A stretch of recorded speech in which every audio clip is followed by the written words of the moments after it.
Emery Bongo Mavungu, donc je rappelle que vous êtes l'avocat de la présidence gabonaise. Est-ce que Ali Bongo est en mesure de gouverner le pays?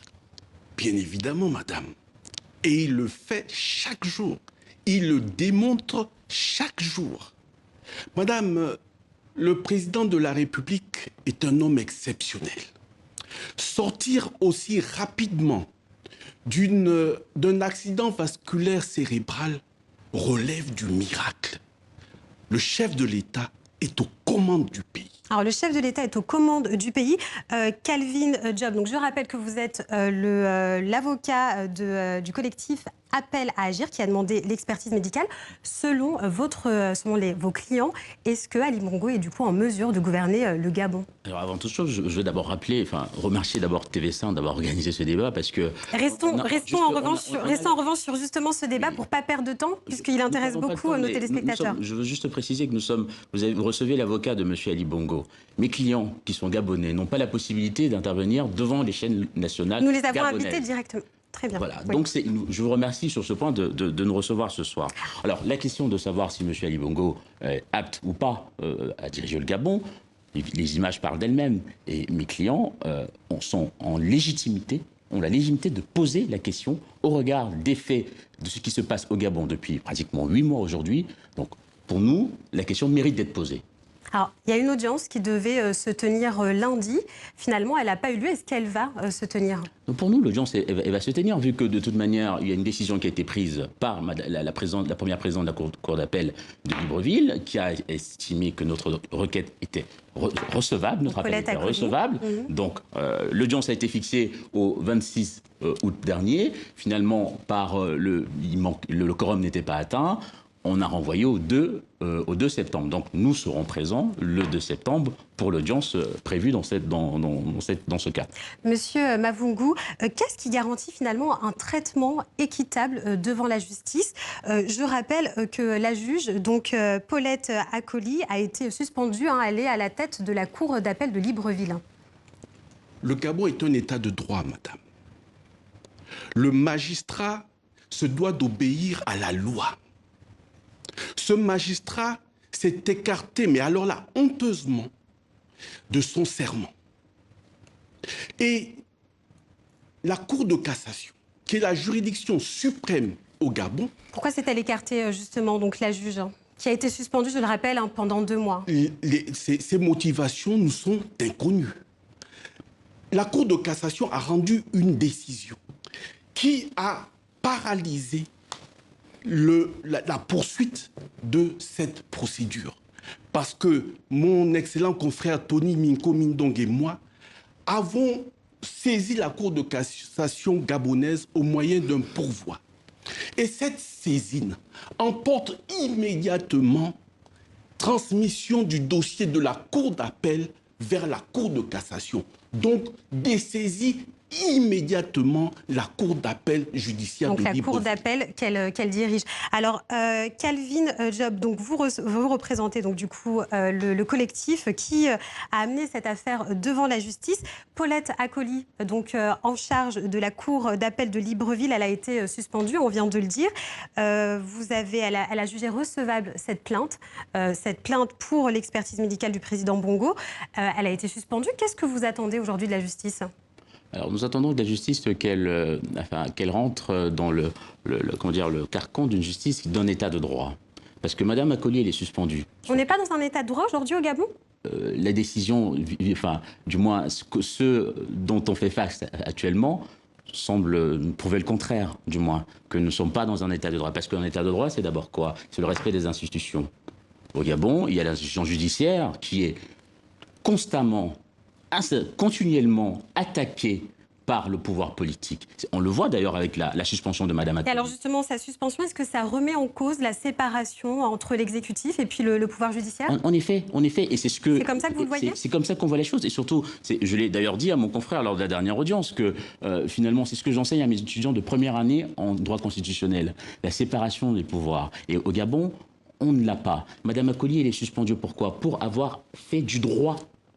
Mon confrère nous dit que finalement, ils ont saisi la Cour de cassation. Normalement, la Cour de cassation est saisie lorsque la Cour d'appel a pris une décision. Mais à aucun moment, la Cour d'appel n'a pris de décision. On a saisi la Cour de cassation sur la base d'un acte d'administration de la justice qui est l'ordonnance de fixation. On n'est pas là pour faire du droit. On est là pour poser deux questions fondamentales, à savoir, est-ce qu'il y a une gouvernance et un état de droit au Gabon? Est-ce que la question de mes clients est légitime? Donc du coup, faire appel à cette Cour de cassation, pour vous, c'est retarder l'expertise? C'est une volonté de neutraliser la justice. Et qu'est-ce que, du coup, vous répondez à ça? Je rappelle que vous êtes l'avocat du président Bongo. La vérité est tout autre. Il n'est pas question ici de venir raconter des inepties. La Cour de cassation est l'instance suprême judiciaire au Gabon. Dès lors qu'elle s'est prononcée, dès lors qu'elle a rendu une décision de sursis, la Cour d'appel se doit de s'y conformer. Sinon, on n'est plus dans un état de droit. Sinon, c'est la porte ouverte au désordre. Madame, la Cour de cassation est saisie, au fond, d'un recours contre une décision, Alors, Madame le Président. Madame qui fait grief. Est-ce que vous entendez cette décision fait grief, est-ce que vous entendez les propos de la partie adverse sur justement la séparation des pouvoirs? La séparation des pouvoirs, justement, est bien maintenue au niveau du Gabon. La décision qui suspend Madame Akoli tire son fondement dans la loi portant statut particulier des magistrats. Cette loi dispose, en son article 58, que c'est le responsable de l'administration centrale du ministère de la Justice qui prend la mesure conservatoire. Il s'agit d'une mesure conservatoire lorsque le magistrat s'est écarté de son serment. Ce n'est pas la première fois que ça arrive au Gabon. Chaque fois, les instances décisionnelles ont pris la décision qui s'imposait. Alors justement, si elles la ont séparation des pouvoirs est bel et bien d'après ce que vous nous dites. Alors justement, si elle existe et si tout est mis en œuvre pour faire la lumière, est-ce que finalement, pourquoi vous n'acceptez pas l'expertise médicale sur Ali Bongo si finalement tout va bien et si sa santé est au plus haut? Madame, une chose est de demander. Une autre est de saisir la bonne instance. Les juridictions de droit commun, ne pas du coup les juridictions de droit commun ne sont pas compétentes pour faire comparaître le chef de l'État par devant elles. Seule la Haute Cour de justice de la République peut le faire. Même pas la Cour constitutionnelle.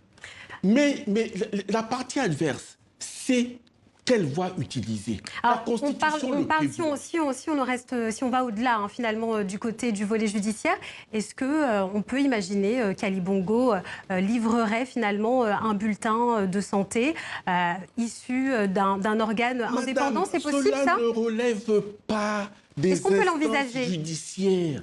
Cela ne relève Là, on pas est dans une question politique, on n'est justement plus dans le volet judiciaire. Est-ce qu'on peut envisager ce bilan de santé pour des questions politiques, nous sommes devant vous pour des questions judiciaires. Au-delà de ça, puisque vous voyez M. Bongo régulièrement, vous êtes son avocat, est-ce qu'il est possible d'imaginer un bilan qui serait communiqué finalement à tout un chacun?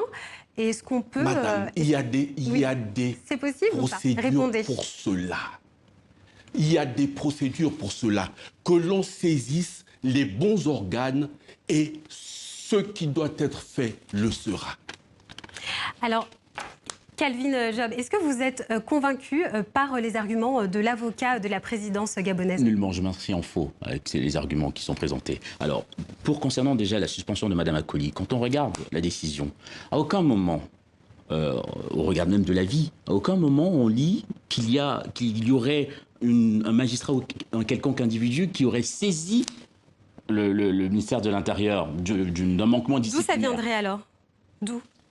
C'est justement une décision arbitraire. On est dans l'arbitraire. On est dans la violation du principe de la séparation des pouvoirs. Et même au Gabon, les mesures disciplinaires envers les magistrats sont sous l'auspice des enquêteurs spécifiques qui doivent être en charge de la mesure disciplinaire. Dans ce cas précis, à aucun moment, Madame Akoli n'est passée devant une quelconque commission disciplinaire. Alors, sur la question de savoir que... Très rapidement. Oui, nous allons nous quitter. Oui, mais justement, sur la question de la procédure, la véritable procédure, nous saisissons le TGI. Pourquoi? Parce qu'il faut amener les éléments de preuve pour pouvoir justement peut-être passer Merci. devant la Cour constitutionnelle. Merci, messieurs, merci Je beaucoup. voudrais ajouter, Et c'est madame, la fin de ce journal. Je suis obligée de rendre l'antenne. Nous reviendrons bien entendu sur ce sujet plus tard. Merci beaucoup. Merci. Et c'est la fin de ce journal. Merci à vous de nous avoir suivis. Belle soirée sur TV5 Monde.